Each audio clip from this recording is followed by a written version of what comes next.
Sino ba yung next topic natin? Mukhang maganda to. Eto, pabor po ba kayo dito? Sa isinusulong ni Mr. Piluka? Ilang senador tutol sa online voting sa impeachment trial, di ba? Ito po. Bigyan po naman natin ito ng reaction.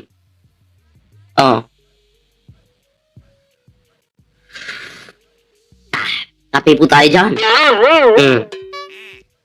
Ito po, panoorin po natin to. May nakabinbin na motion sa Senado na payagan ang online na paglahok sa mga sesyon. Ngayong missing in action muli si Senador Bato de la Rosa. Suspetsya ng ilan ang motion ay para makaboto pa rin siya sa impeachment ni Vice President Sara Duterte. Live. Ayan Kung kayo po, taong bayan po yung tatanungin natin, payag po ba kayo na mag-online voting na lang? Para ma-impeach si Sara Duterte o hindi? Ako po, hindi ako papayag. Diba? Kaya po ginagawa yan itong pangit na Marcoleta na to. Para si Bato de la Rosa makabuto. Unfair naman po sa ibang senador na present po. Diba? Tapos yung absent na pinapasahod ng gobyerno na putang ina mo ka, Bato de la Rosa ka.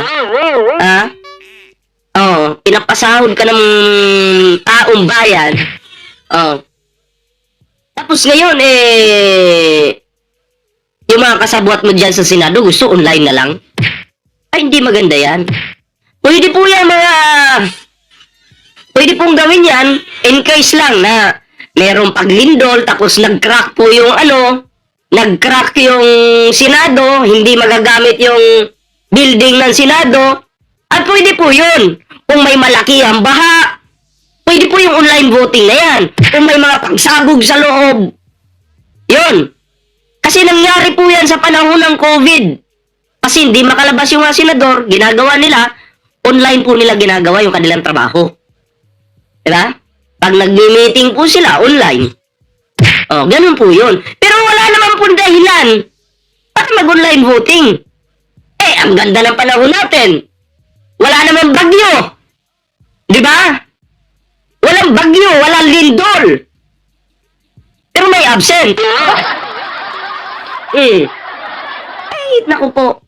Marcoleta, magtigil-tigil ka. Baka pag sinabunutan ka ng taong bayan, tanggal ang piluka mo. Tigil-tigilan mo yung pagiging loyal. Basta bulldog talaga, Sa Manila, nasa frontline ng balitang yan, si Mobile Journal Merimon Reyes. Merimon, anong reaksyon ng mga senador dito? Julius, tututulan daw ng minority senators na baguhin ang rules ng Senado para makaboto online sa impeachment ni Vice President Sara Duterte. Malabo raw na mangyari yan ayon kay Senator Ping Lacson dahil hindi ito pasok sa Senate rules. Hindi pasok sa Senate rules tapos lalabagin ni Marcoleta. Ang totoong law benders po dito, si Marcoleta. Mga DDS senators, sila po ang law benders. Diba? Si Marcoleta po ang head sa pagiging law benders na papunta ng airbenders. May kalbo yata Diba si Ang? Hindi po si Atong Ang Sino yung bida sa Avatar? Diba kalbo yun? Airbender po yun. Si Marcoleta naman, kalbo ba? Kalbo ba si Marcoleta? Siya naman po yung law benders.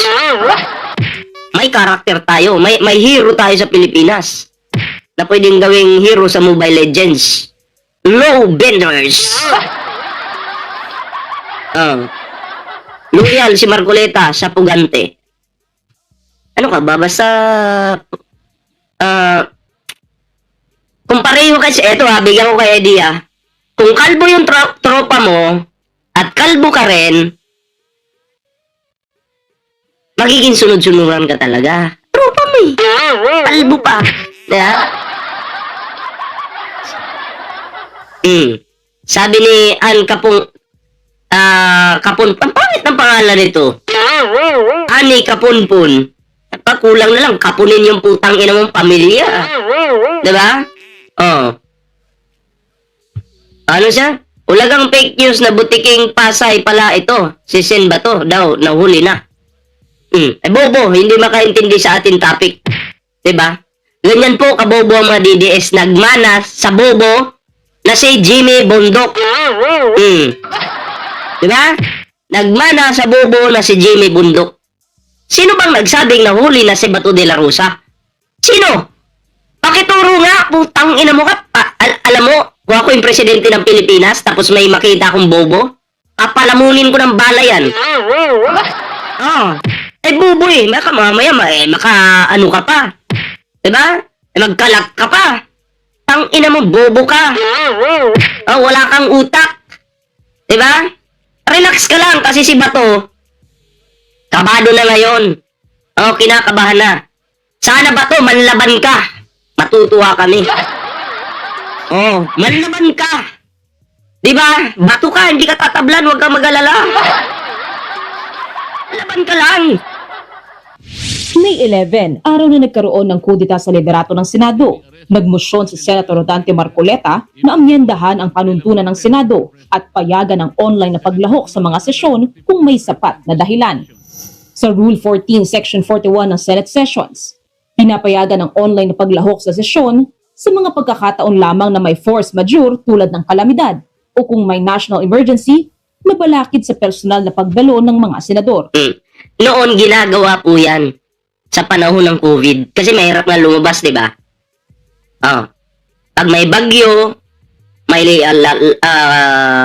lahat po, landslide, kung naputol yung lupa, di makadaan yung senador, may dahilan yun, di ba? Or kung biglang nahati yung senado nahati sa dalawa dahil sa malakas na lindol, pwede po. Diba? Pwedeng online. Pero sa pagkakataong ito, mapayapa po ang panahon natin. Wala naman po tayong paglindol, malakas na ulan, wala po. Wala din naman pong COVID. So, anong dahilan? Bakit mag-online voting? Diba? Halimbawa, Nakalagay lang po dito is kung may mga calamity. Diba? Pwedeng online. Wala naman. ay noong kasagsagan ng COVID-19 pandemic kung kailan may lockdowns. Hindi na pagdesisyonan ang mosyon ni Marcoleta at inirefer ito sa Committee on Rules na wala pa ring chairman sa ngayon. Ngayong missing in action lead si Senator Bato de la Rosa. Sabi nito, natin. Sabi ni, Peter Pan, walang muka, okay? Duwag, hindot, sabi niya. Pwede, anong tool? Kailan pa ako nagkaroon ng utol na bobong katulad mo? Oo, mas maganda, gamit ka ng totoong pangalan, kontakin mo ako ngayon sa Facebook. Puro ka ganyang comment eh. Gusto mo lagyan ko ng, yung nanay mo na lang, gigripuhan ko sa gilid habang nanonood ka. Diba? Kasi hindi ka naman takot ka naman, duwag ka naman. Ako may mukha ako dito. Pag sinabi kong gigripuhan ko yung bungo ng nanay mo, wasak yung bungo ng nanay mo. Diba? Pakilala ka, wag kang maging duwag, wag kang matakot. Ako lang to. Diba? Ang ina mo, puro ka kayabangan, wala ka namang mukha, duwag ka naman, di patuto yung pangalan mong gago ka. Gusto mo, tadyak-tadyakan ko sa harapan mo yung nanay at tatay mo eh. Bobo ka. Pasalubong-salubong ka pa. Kontakin nyo na ako. Pag may rally, magkita tayo. Putang ina nyo. Diba? Kayong mga DDS kayo, mga inutil kayo, mga kutulong kayo sa paningin namin. Diba? Mga bobo lang kayo. Kaya yung kayabangan ninyo, pang internet na lang yan. Kami, subukan nyo kami galawin sa personal. Pangina ba, mawala pa yung ulo mo eh. Kami, hindi po kami nangunguna sa pagbabanta, hindi po. Pero once, magalaw lang kahit bulbul ng aking, balat at bulbul ko, kapag nagalaw yan, ang ina, tadyak-tadyakan pa kita eh. Ang agam-agam. Ang motion ay para makaboto ang senador sa paglilitis ni VP Sara. Yun lang naman ang maliwanag sa amin na reason kung bakit nagkaroon ng motion na gano'n. Even sa rules ng Senado, hindi rin po O, makinig, Binabubundides! Makinig! na reason kung bakit nagkaroon ng motion na gano'n. Even sa rules ng Senado, hindi rin po pwede kasi ang umiiral naming rules ngayon, pagkaralan merong force majeure o kaya merong emergency. Tulad ng COVID, nung panahon ng COVID, pinayagan namin yon kasi nga, hindi kami makapag-test. Sabi ni Giselle Mahinay, ang yabang mo. Hindi pa po ako pinapanganak noon. Matagal na akong mayabang. No? Nung pitos pa lang po si Ballpoint Man, ay mayabang na talaga ako nung pitos pa lang ako. Diba? At least, gumaganti lang ako sa inyo mga sinasabi dyan. Pag nagantihan kayo, sasabihin nyo, ang yabang mo. Tanga, bobo! Ang tagal ko nang mayabang nung pitos pa lang. Wala kang magagawa. Ito sa'yo. Pakyo ang pamilya mo. Diba? Kung merong lockdown. Ang mga senador sa minorya, tututulan daw ito ayon kay Senator Erwin Tulfo. The decision amongst the minority now, our minority is like, huwag tayong papayag because anong reason bakit silang bumoto outside of the May reason yan. Para si Bato makaboto. Yun yung reason. hall? Noon nagagawa yon during the pandemic because there were lockdowns, di ba? But now, I mean, wala nang reason na why don't you come over and then cast your vote? Ang House Prosecution Panel, iginiit na kailangang physically present ang senator judges para sa kabuuan ng paglilitis. Punto ni Lead Prosecutor Jervil Luistro, napakahalagang proseso ang impeachment para sa bansa. Kung kaya raw ni Senator Bato na magpakita sa Senado para sa pagpapalit ng liderato, wala raw rason para hindi siya magpakita sa impeachment trial para gampanan ang mandato niya sa ilalim ng konstitusyon. It is important that the senator judge should witness the presentation of evidence because that is his only opportunity to witness the demeanor of every witness who will be sitting on the witness stand. It is likewise so important that he must be present as well during the voting. Because what we're talking about here is the interest of the entire Philippine nation. Para makita din natin mga preno.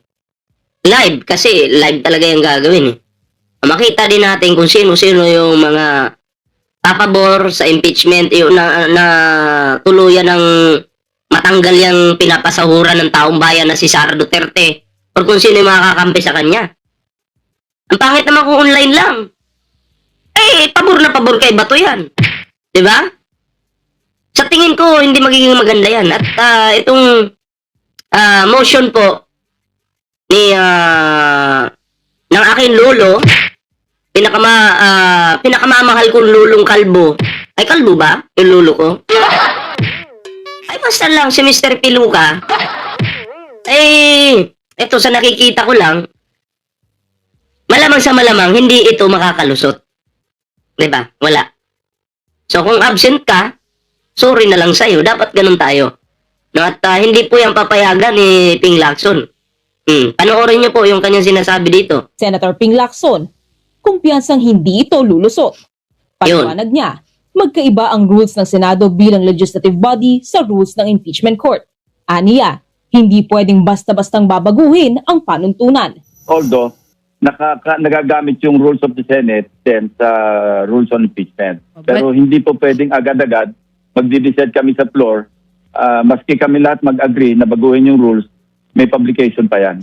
Kumpiyansa si Lacson na hindi papasa ang motion ni Marcoleta. Hindi lulusot. At saka maantala kami pagka binago pa namin yung rules on impeachment. Noong Miyerkules, May nagtanong dito.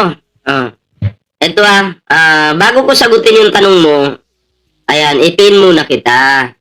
Buti na padpad ka sa aking channel, ano? Pero kailangan, bago ko sagutin yung tanong mo, yung pagmumukha mo, i-flex ko dito sa screen na to. Okay?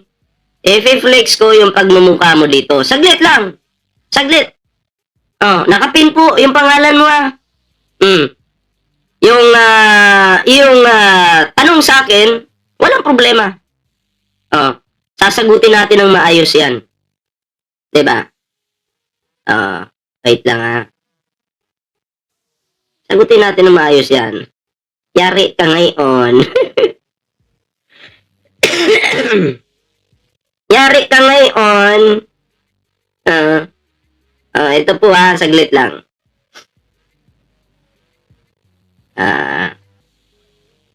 Papasa ko lang yung picture eh.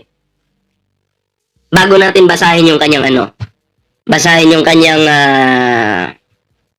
ano? No?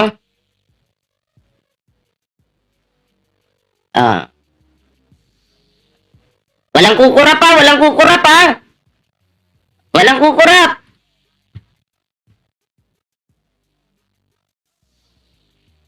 Babasahin ko na yung tanong mo. Yan po, siya po yung nagtatanong sa akin. Ang sabi niya po, sana ba yun? Magkano ba binayad sa'yo isang malita o dalawang maleta? Yung binayad sa akin, sa totoo lang, may share ako doon sa 125 million. Ilang araw lang namin pinangkantot ng babae yun. Diba?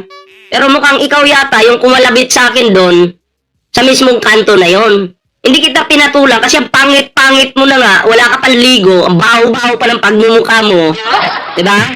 Ang pangit-pangit mo. 150 daw, tangina, tadyakan pa kita dyan eh. Magtatanong ka, sinagot ko na yung tanong mo. May share ako doon sa ginastos namin yon sa loob ng isang araw lang, hayop ka. Pinangbabae namin, pinang-inom namin.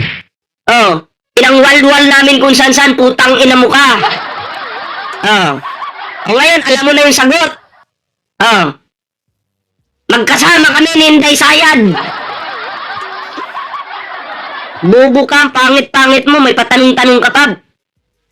Nababoy tuloy yung live ko dahil sa pangit mong pagmumuka. Tanggalin na nga natin yan.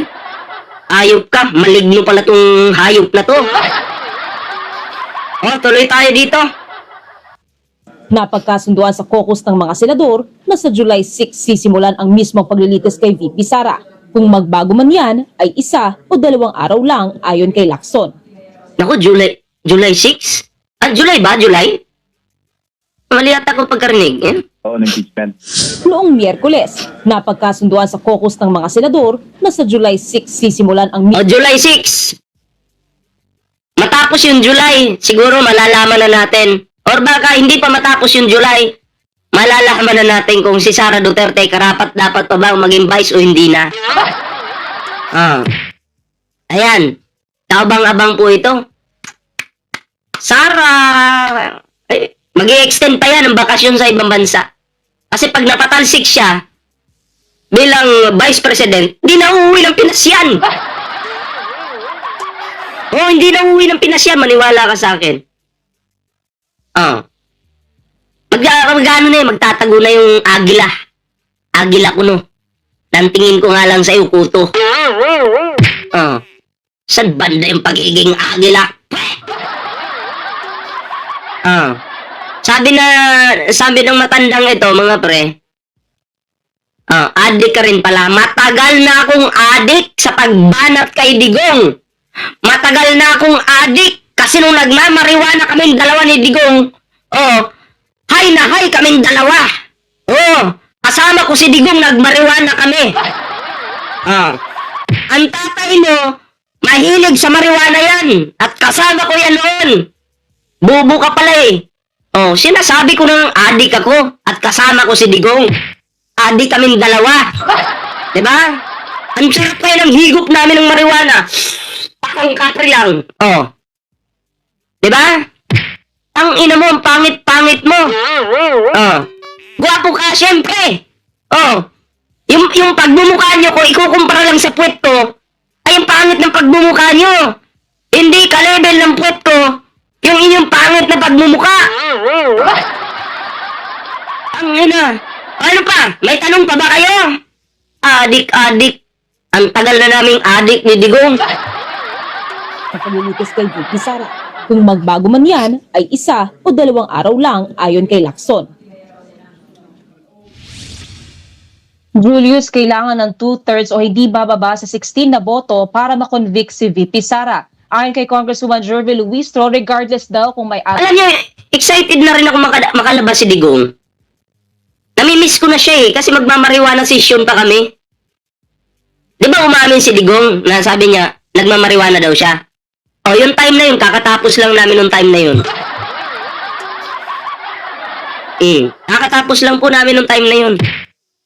Namimiss ko na nga Sana maulit muli. ito sususpindihin na senador, fixed ang kailangan na boto. At yan muna ang latest. Balik sa'yo. Maraming salamat, Mary Mon Reyes. Mga kapatid, So sabi ni Rizal Ligaspi, doon siya mabulok sa ICC. Wag naman po. Namimiss ko nga yung tatay kong bulok. Tapos sasabihin mabulok ka sa ICC. Wag naman po. Wag naman po. Miss na miss ko na si tatay Dutay. Mas ganyan ka pa mag-comment.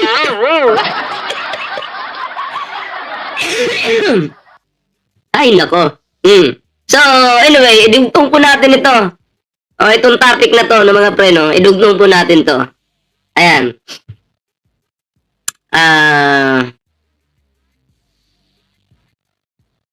Ito. Saan ba yun? Ito po. Saan yun? At putang ina mo, lumayas ka nga dyan. Lumayas ka, hindi ka yung tinawag ko, hindi ka yung sinumon ko dito. Lalabas yung mukha mo. Eto pala. Ayan.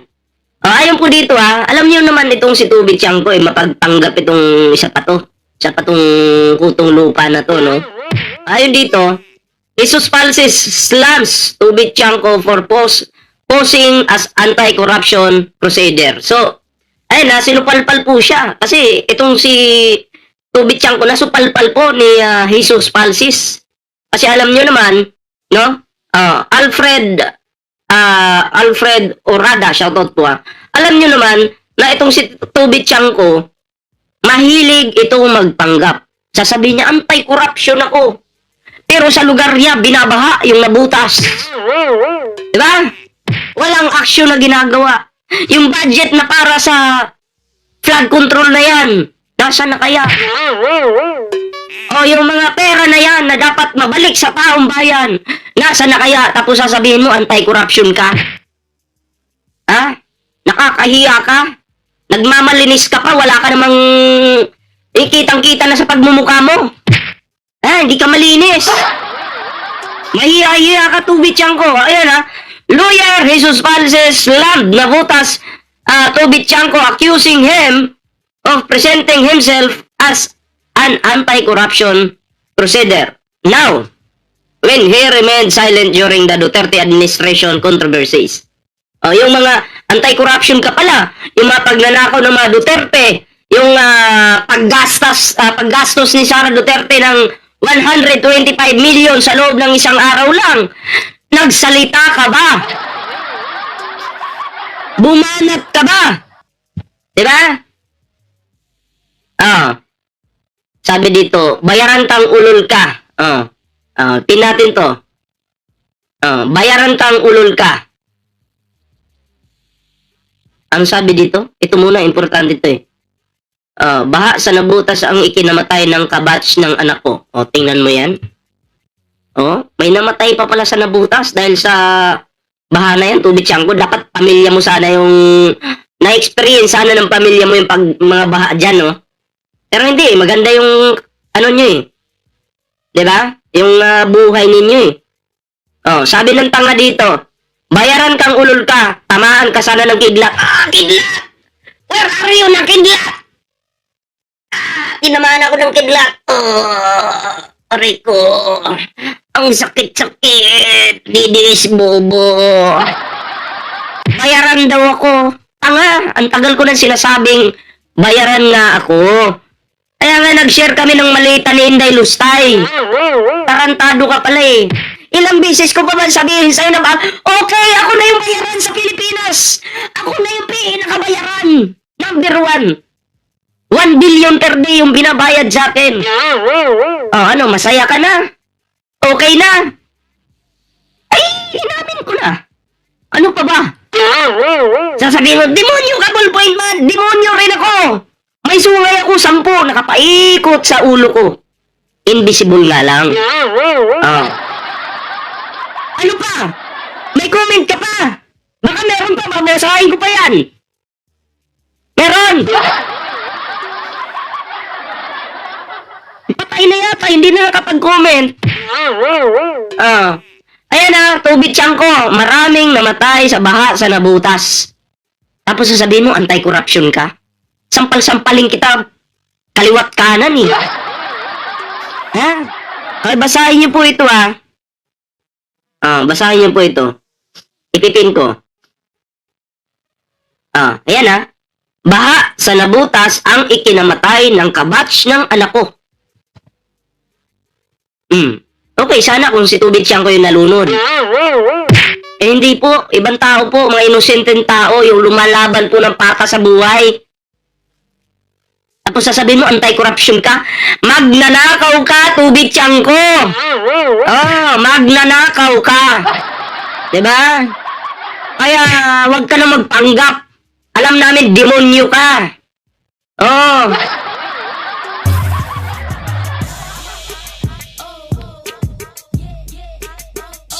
So, kayo mga pre, na-high blood ako dito kay Tubig Siyang ko. Lalo na nung may namatay, marami palang namatay dyan. High blood ako sa'yo. Ang sarap mong hamunin ng suntukan. Alam mo yung papadugoyin yung uso mo. Sports lang naman eh. Diba? Kahit hindi po ako boxer, hindi po ako, ano lang ako, isang ordinaryong tao lang. Pag si Tubig Siyang ko po yung kalaban ko, papalagan ko na. Pareho naman kami walang training. Puro lang Red Horse iniinom. Ang magre-Red Horse ako ngayon. Mukhang namimiss ko yung Red Horse Bilisan ko mag-live para mag-inom-inom na.